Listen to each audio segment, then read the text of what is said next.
I really like the picture. Hi there, I'm here with Darin Gesse, product expert for the Bolt EV and other electric vehicles here at Chevy. So you launched the Bolt EV last year. How's reception been so far, and where do you see the vehicle headed towards in the future? Well, the reception's been tremendous. Not only the media, but also the public and our customers are really excited about the Bolt EV. We started selling the vehicle early this December, and the reaction has been very positive. People are excited to get their vehicle. They have been super satisfied with what we delivered upon, both on the electric range and the price, but also just all the technology behind it. Right. They've really come to realize that this is just a great car, and since we won the North American Car of the Year award this morning, it really kind of is a testament that this is a great vehicle, not just an electric vehicle, but Right. a great car in general. Right. And so certainly as we broaden that distribution out to the rest of the nation, we expect just all those accolades, all those customer testimonials to really be supportive of the Bolt EV and how great of a vehicle it is. Yeah. There's a lot of technology packed into this car, so Yeah. are there any specific features that fans should know about before they make a purchase, or that might interest people in buying this car? Yeah, so there's several features. If you're kind of like that electric vehicle enthusiast and you really want to drive a little bit, differently but more efficiently, we offer what we call one pedal driving. So it's basically a different selection in the transmission where it allows the vehicle to kind of start decelerating as you lift off the throttle. Wow, and it interesting. basically avoids you having to use the brake pedal at all. Now that makes it more comfortable drive, especially in the kind of congested traffic. It also makes you more efficient. And we kind of expect people to get maybe 5-10% more all-electric range just in driving that type of, in that kind of mode. Now, of course, there are some features that if you're not just really that electric vehicle enthusiast, but a technology enthusiast, one of the things we offer is Apple CarPlay or Android Auto capability. And in fact, the Chevrolet Bolt EV does not offer a embedded navigation system. We are relying solely on Apple CarPlay or Android Auto. We expect people to use their Apple Maps for navigation or Google Maps if they're using Android, and of course Waze will be coming here shortly with Android Auto as well. So that allows them to really get that look and feel of what they're used to on their smartphone on that 10.2-inch center screen, and really makes that the technology that they're used to day in, day out come into their vehicle and use for vehicle usage. Let the other groups do what they do best already and just implement it into your current technology. Exactly, and you're already comfortable and familiar with it, so why not use it? Yeah, definitely. Yeah. Well, who's buying this vehicle? Is it mostly tech enthusiasts, or is it a wide range of people? So there are a lot of early tech adopters that are interested in the vehicle and purchasing it. We're also starting to see what we call the fast followers. These are the people that they want to make sure that the vehicle, they're not beta testing, that this vehicle is solid, it's been proven out into the customer environment, and they know that with Chevrolet and the Chevrolet Volt that we've kind of already done that. We've proven that over 100,000 Volt sales, we know how to do electric vehicles, we know how to do good passenger vehicles altogether. So that Bolt EV is getting that fast follower customer. It's getting those people that may or may not consider an electric vehicle. Now they realize, hey, I have confidence in Chevrolet, I have confidence in the product, and I'm getting the electric range that I need to get me through my day.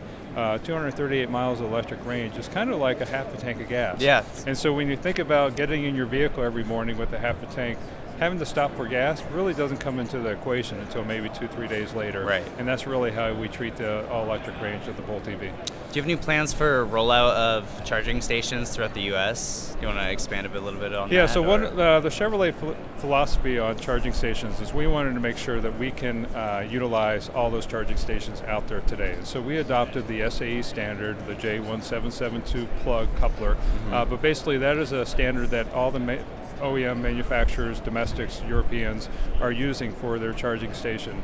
And so that enables those charge station developers to kind of make sure they can guarantee the maximum usage. They're not just equipping a certain manufacturer's charging and there's those customers, but all manufacturers. Right. So we look at that as almost like the gas stations, and you can take any Chevrolet vehicle to a gas station and fill up. Regardless of the brand, the manufacturer, or who's selling the gas.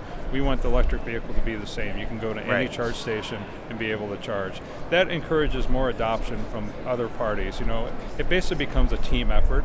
and allows other people, whether it's a Starbucks and they just want people to stop in and charge and Sure. get a latte, or it could be somebody like a fueling station, BP Oil, that offers charging as well as gasoline. Right. We've seen a lot of autonomous driverless cars kind of coming into the market, or at least pushing in by 2020. Is the Bolt EV a vehicle that you see making that transition in the future?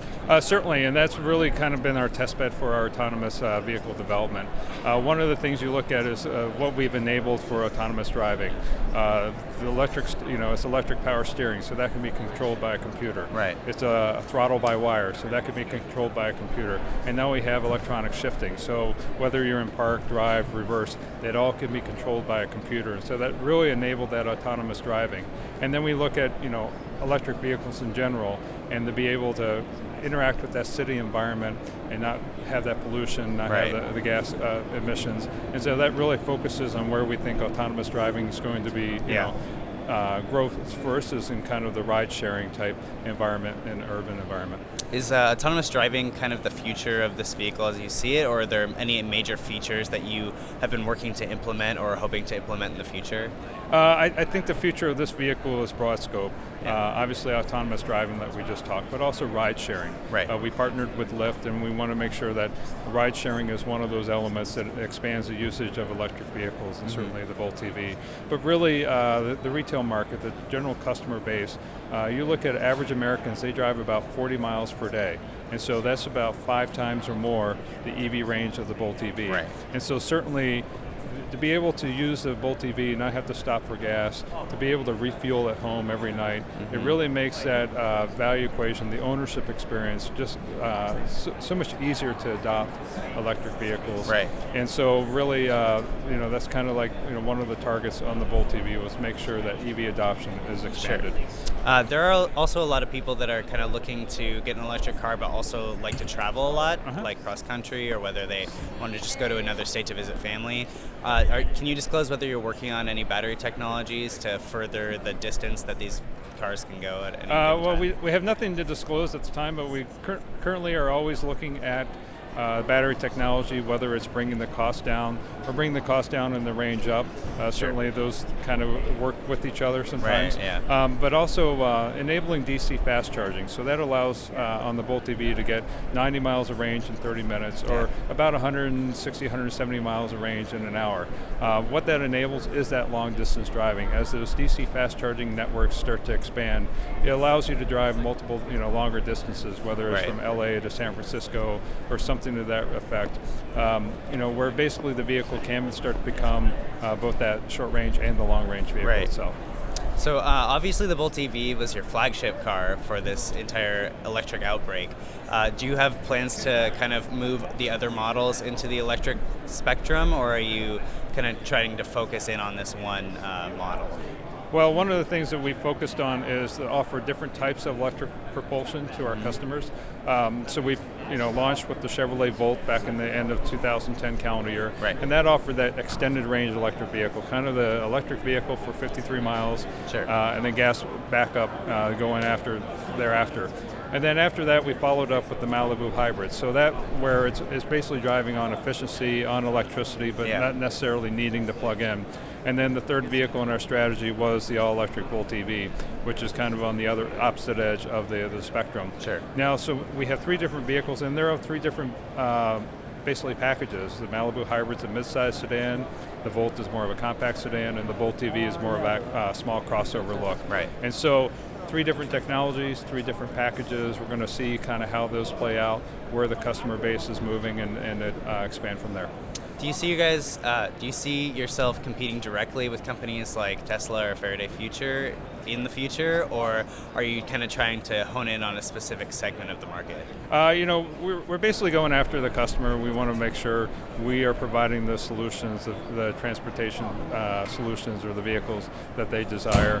Obviously competition is certainly helpful from the standpoint of giving education and increasing adoption. We're also taking a look to see, where is that market growing, and of course, they offer an entry, and we'll kind of see the attractiveness of that type of entry, Right. and decide whether we want to go after that or go something different. Right. So, why there always is competition, we also look at them as partners as well to kind of grow that electric vehicle adoption, whether Right. it's the higher end luxury vehicles of the manufacturers you mentioned, or maybe more of the value play that more in line to what Chevrolet offers to its customers. Okay, great. Well, I think that's all we have for today, Okay, but awesome. it was great meeting you. Sure thing. Thanks so much for the interview. Yeah, my pleasure. Yeah, all right. Thanks. Great.